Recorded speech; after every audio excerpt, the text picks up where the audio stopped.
Literally ఒక cinema చూసి ఇంతగానం నవ్వుకొని చాలా అంటే చాలా కాలం అయింది. ఈ మూవీ చూసినప్పుడు అనిపించింది నాకైతే అబ్బా అమ్మయ్యా అని చెప్పి నవ్వి నవ్వి కళ్ళలో నీళ్ళు వచ్చేసినాయి నాకైతే. ఇందాకే సూ ఫ్రమ్ సో కన్నడ డబ్ తెలుగులో చూసి వచ్చిన ఒక్కొక్క క్యారెక్టర్ అయితే ఆనిమోత్యం అబ్బా, నిజంగా చెప్తున్నా అంత బాగుంది అసలు మూవీ. ఊర్లో ఉండే మనుషులు ఇంత బాగుంటారా? లైక్ నేను ట్రైలర్ కూడా చూడలేదు ఈ సినిమాది, జస్ట్ క్యాజువల్ గా అట్లా సర్లే ఫ్రైడే కదా ఏదో ఒక మూవీ రిలీజ్ అవుతుంది కదా అన్నట్టు సింపుల్ గా అట్లా పోయినా కథం మూవీ చూడంగానే స్టార్టింగ్ కామెడీ అనేది ఇట్లా ఎన్విరాన్మెంట్ క్రియేట్ అయిపోయింది. ఎట్లా అంటే ఆ ఊర్లో మనుషుల మధ్యలో నేను కూడా ఉన్నా అక్కడే, నేను కూడా ఈ పంచాయతీ అంతా ఇంటున్నా అన్నట్టు అనిపించింది. ఆర్డినరీగా అంత క్యాజువల్ గా నడిచిపోయింది మూవీ మొత్తం. అసలు సినిమా ప్లాట్ లైన్ అయితే సింపుల్, ఒక ఊర్లో ఒక అతను ఉంటాడు, ఆయనకి దయ్యం పట్టిందా లేదా, ఒకవేళ పడితే ఆ తర్వాత సీక్వెన్సెస్ ఏంది, కాన్సిక్వెన్సెస్ ఏముంటది ఊరోళ్ళ అందరి మీద, నార్మల్ ప్లాట్ లైన్. దాన్ని పట్టుకొని సినిమా ఎంత బాగా తీసుకెళ్ళినంటే లిటరల్లీ క్లైమాక్స్ లో కూడా ఆ ఎమోషనల్ రైడ్ కూడా చాలా అంటే చాలా బాగుంది. మస్తు నచ్చేసింది నాకైతే అట్లా చూసిన తర్వాత. అండ్ చిన్న చిన్న క్యారెక్టర్స్ ఉన్నాయి కానీ చాలా పెద్ద స్క్రీన్ ప్లే ఉంది వాళ్ళకి, చాలా మంచి అనిపించింది నాకైతే. ఫర్ సపోజ్ బాబా క్యారెక్టర్ ఒక తను ఉంటాడు, ఆయన క్యారెక్టర్ వచ్చినప్పుడల్లా వెనకాల ఒక బీజిఎం పడుతుంది, వచ్చిండు బాబా వచ్చిండే అని చెప్పి పడుతుంది. అబ్బా బాబా ఎంత నవ్వినా నేనైతే అసలు. ఆ క్యారెక్టర్ వచ్చినప్పుడు, ఆ బాబా క్యారెక్టర్ వచ్చినప్పుడు అల్లా నవ్వుతూనే ఉన్నా నేనైతే. వచ్చినప్పుడల్లా మళ్ళీ దాంతో పాటు ఆ మ్యూజిక్ కూడా కంపల్సరీ వేస్తారు, అది మాత్రం మస్తు నచ్చింది. అండ్ ఇంకొక క్యారెక్టర్ రవి అని చెప్పి ఉంటాడు, రవణ అని చెప్పి. సో ఊర్లో ఒక హెడ్ ఉంటాడు, పంచాయతీ రాజ్ లెక్క ఉంటాడు కదా, సో ఆయన ఆ క్యారెక్టర్ ప్లే చేసిండ్రు, చాలా బాగుంది ఆయన క్యారెక్టర్. ఆయన క్యారెక్టర్ చాలా డంప్ ఏమో అనుకుంటాం మనం, లాస్ట్కి వచ్చే వరకు అలా ఆయనకు ఒక మంచి హై ఇస్తారు.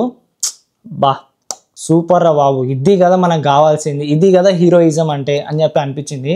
ఆ రవణ క్యారెక్టర్ పక్కకే ఇంకొక క్యారెక్టర్ ఉంటాడు, ఆయన పెద్ద నస క్యారెక్టర్. ఇంకా ఆయనను చూసినప్పుడు అలా మనకు అబ్బా ఈడిప్పుడు ఏదో తిరకాసి పెడతారా, ఈడిప్పుడు ఏదో చేస్తారా, ఇప్పుడు ఏదో కోతి పనులు చేస్తారా బై అన్నట్టు అనిపిస్తుంది మనకు. ఆయన అబ్బే పనులు చేస్తాడు, కావాలని రవాణా నిరికిస్తా ఉంటాడు. అది మాత్రం మస్తు అనిపించింది నాకైతే. మస్తు అంటే మస్తు నవ్వుకున్నా ఎంతసేపు అంటే, ఆయన చూసినప్పుడు అలా నవ్వుతా, ఈ బావ క్యారెక్టర్ వచ్చినప్పుడు అలా నవ్వుతా. కొన్ని గ్యాంగ్ మొత్తం ఉన్నప్పుడు కొన్ని టైప్ ఆఫ్ మాటలు మాట్లాడుకుంటారు, ఊరోళ్ళు ఎట్లా మాట్లాడుకుంటారు, ఇంత అయిన దాన్ని ఇంత చూపిస్తారు. సో అట్లాంటి టైప్ ఆఫ్ స్క్రీన్ ప్లే కూడా ఉంది దీంట్లో, మస్తు అనిపించింది అది మాత్రం. సో నేనైతే ఒకటే చెప్తా, ఫ్యామిలీతో వెళ్ళండి, ఫుల్గా నవ్వుకుంటారు. ఏదో కన్నడ వాళ్ళు కదా, ఏదో మనకు తెలియని ముఖాలు కదా అని అనుకోకండి. మనం కాంతారా అందరు చూసిన వాళ్ళే.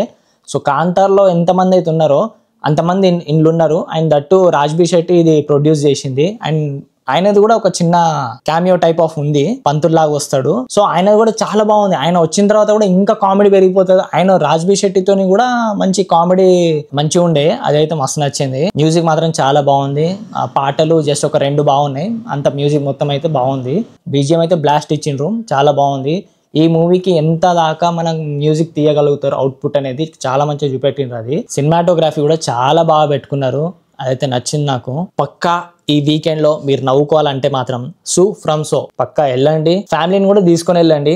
200 రూపీస్ మీకైతే పక్కా వాడుతుంది. నేనైతే ఇది పక్కా రాసిస్తా మీకు. పగలబడి మరి నవ్వుతారు. నేను చెప్తున్నా కదా, పక్కా నవ్వుతారు మీరు, ఇదైతే పక్కా. So this is the review of Su from So in Telugu. కొంచెం సబ్స్క్రైబ్ చేసుకోండి, like, comment, share and follow movie tag. So yeah, signing off. Jai Hind.